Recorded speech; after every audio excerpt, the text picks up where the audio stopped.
Okay, magandang hapon po sa inyong lahat. Ito po si Dr.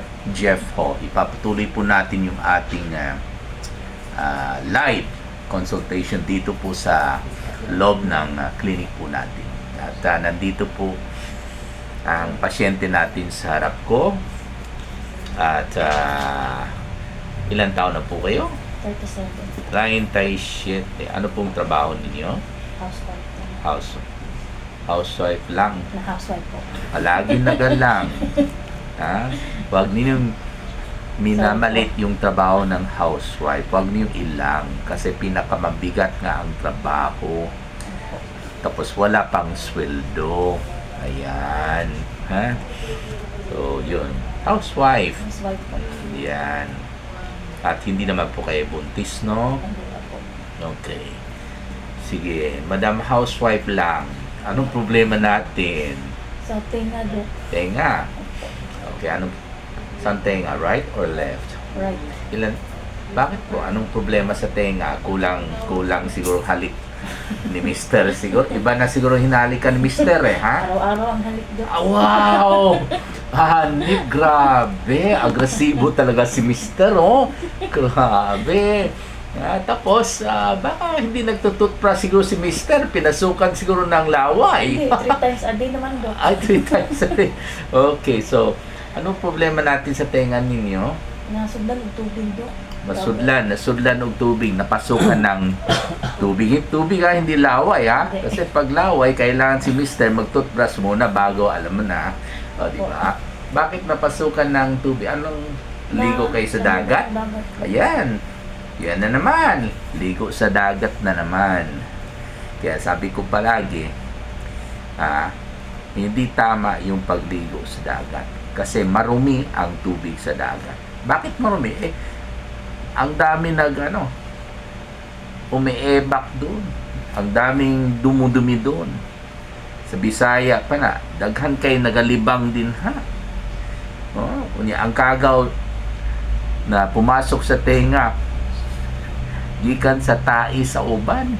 Yung mikrobyo na sama-sama sa tubig na pinasukan yung tenga ng pasyente po natin, yung mikrobyo galing po sa dumi ng mga tao. Ha?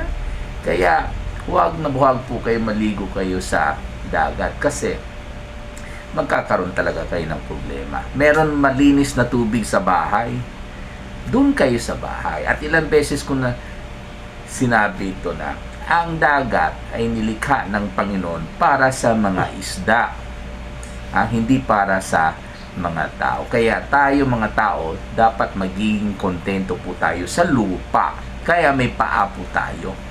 Pag hindi kayo kontento, ang daming problema ang makakarating. Okay? Pero syempre, ayaw natin yung pinakamalaking problema, di ba? Yung malunod.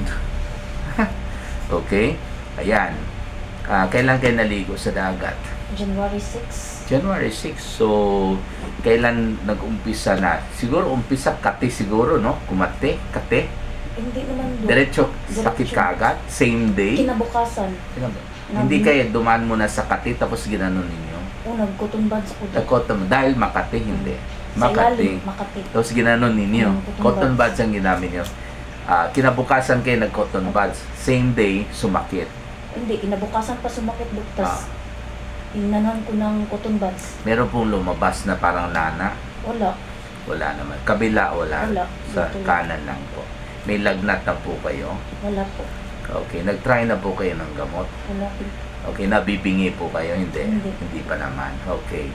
So, saan pong dagat?